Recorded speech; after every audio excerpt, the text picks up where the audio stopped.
ভিডিওতে আমরা পঞ্চম শ্রেণীর তৃতীয় পর্যায়ক্রমিক মূল্যায়নের বাংলার ৫ নম্বর স্কুলের প্রশ্ন উত্তরগুলো আলোচনা করব। ১-১ সূর্য সেনের প্রিয় কবি ছিলেন রবীন্দ্রনাথ ঠাকুর। ১-২ জটি পিসিমাকে ভোরবেলা তাল দিয়েছিল গোপাল। ১-৩ এমনি করে রোজ পৃথিবী নতুন হচ্ছে। ১-৪ মিষ্টি কবিতাটির কবি হলেন প্রেমেন্দ্র মিত্র। ১-৫ একলা কবিতায় মস্ত আশীর্বাদের মতো মাথার উপর ঝরতে থাকে গাছের পাতা। ১-৬ সিংহাসনে ঝোলানো থাকে ভাঙা বোতল। ১-৭ মধ্যম পুরুষের একটি উদাহরণ তিনি। ১-৮ আবাহন শব্দটির বিপরীতার্থক শব্দ হবে বিসর্জন। ১-৯ তুমি তোমরা তুই তোরা এগুলো হচ্ছে মধ্যম পুরুষ। ১-১০ কোনটি প্রথম পুরুষের উদাহরণ তুই। ১-১১ ঋজু শব্দটির বিপরীত শব্দ হবে বক্র। ২-৮ ২-১ বলেছে চট্টগ্রাম শহরটি বর্তমানে কোন দেশে অবস্থিত? বাংলাদেশে। ২-২ জটি পিসিমার ভালো নাম হরিমতি। ২-৩ পথের পাঁচালী বইটির লেখক বিভূতিভূষণ বন্দ্যোপাধ্যায়। ২-৪ আকাশের দুই বন্ধু গল্পটি কোন বই থেকে নেওয়া হয়েছে? আকাশের দুই বন্ধু গল্পটি তার শৈলেন ঘোষেরই স্বপ্ন দেখি রূপকথায় বই থেকে নেওয়া হয়েছে। ৩-এর দাগে আসি। ৩-১ বলেছে এগুলো ১ নম্বরের। কোন পথে সহজেই গড়িয়ে পড়া যায়? মসৃণ পথে।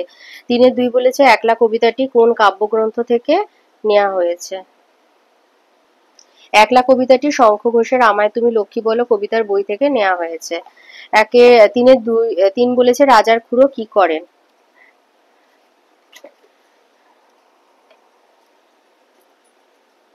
এই যে রাজার খুড়ো হুকোর মালা পরে নাচেন। রাজার খুড়ো কি করেন? রাজার খুড়ো হুকোর মালা পরে নাচেন। ৩-৪ বলেছে কবি কাকে ধরার জন্য ছোটেন? একটি কাঠবেড়ালিকে। ৪-৮ ৪-১ বলেছে ইংরেজ আমলে ভারতীয়দের প্রতি ইংরেজরা কেমন আচরণ করত? লিখবে যে ইংরেজ আমলে ভারতীয়দের প্রতি ইংরেজরা অসহনীয় অত্যাচার করত। কোনো কোনো প্রতিষ্ঠানে সাদা চামড়ার লোক ছাড়া অন্য কারো ঢোকার অনুমতি ছিল না। রেস্তোরাঁর গায়ে নোটিশ ঝুলত কালো চামড়ার লোক এবং কুকুরের প্রবেশ নিষেধ। এইসব ঘটনার প্রতিবাদ করতে গেলেই এদেশের মানুষ অত্যাচারিত হতো।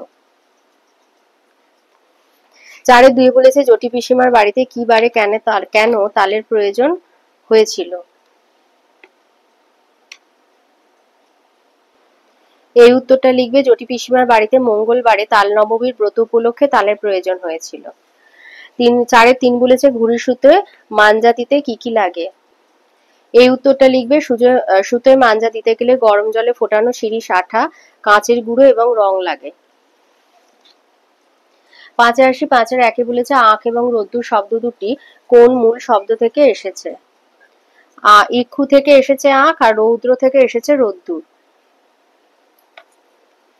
৫-২ বলেছে কবি যখন একলা থাকেন তখন তার সঙ্গে কারা থাকে? এই উত্তরটা লিখবে কবি যখন একলা থাকেন তখন কবির সঙ্গে থাকে সবুজ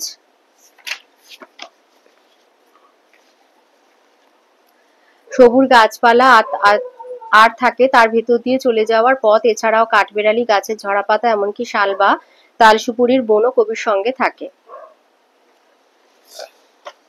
৫-৩ বলেছে পাউরুটিতে পেরেক ঠোকে কেন রানীর দাদা কোন কবিতার অংশ? বোম্বাগড়ের রাজা কবিতার অংশ। কোন রানীর কথা বলা হয়েছে? বোম্বাগড়ের রাজার রানীর কথা বলা হয়েছে।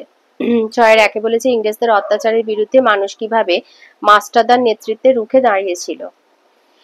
লিখবে ইংরেজদের অত্যাচারের বিরুদ্ধে চট্টগ্রাম শহরের কিছু অল্প বয়সী ছেলে ইংরেজ পুলিশের সঙ্গে লড়ে তাদের গোলা বারুদের ভান্ডারকে দখল করে নেয়। আগুন লাগিয়ে দেয় অস্ত্রাগারে এবং টেলিগ্রাফের অফিসেও। ২ জায়গায় তারা রেল লাইন ভেঙে ফেলে, মালগাড়ি উল্টে ট্রেন চলাচল বন্ধ করে দেয়। ইংরেজ পুলিশ ঘাঁটিতে ব্রিটিশ পতাকাও পুড়িয়ে দিয়ে সেখানে তারা স্বাধীন ভারতের পতাকা উড়িয়ে দেয়। এইভাবেই তারা ইংরেজদের অত্যাচারের বিরুদ্ধে রুখে দাঁড়িয়েছিল। ৬-২ বলেছে বর্ষা রাতে গোপালের দেখা স্বপ্ন কিভাবে মিথ্যে হয়ে গেল তা গল্প অনুসরণে লেখো।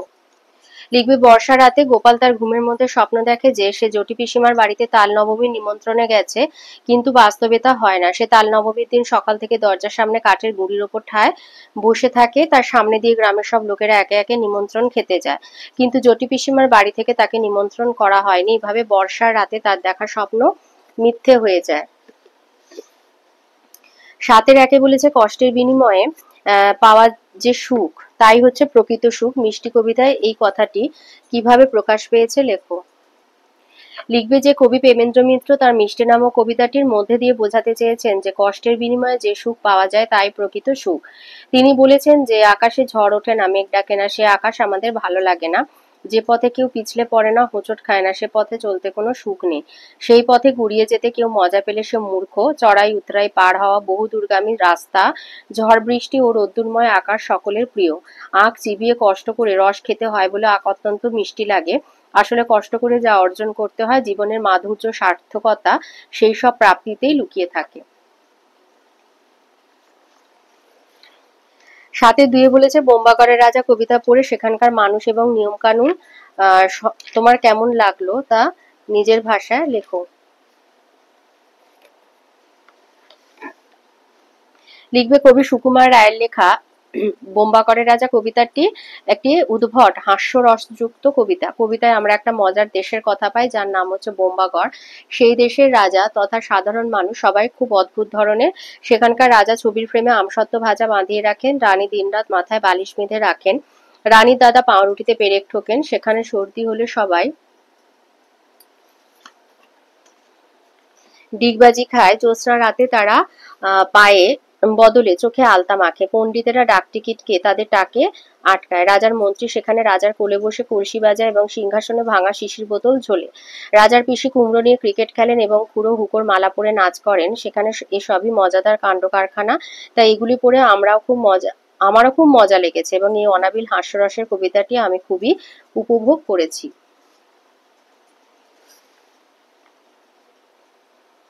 আটে দিয়েছে শব্দার্থ লিখতে বলেছে স্বাধীন, বাহার। স্বাধীন মানে মুক্ত, বাহার মানে রূপ বা সৌন্দর্য, সাথী সঙ্গী, আর গোলাম মানে ভৃত্য।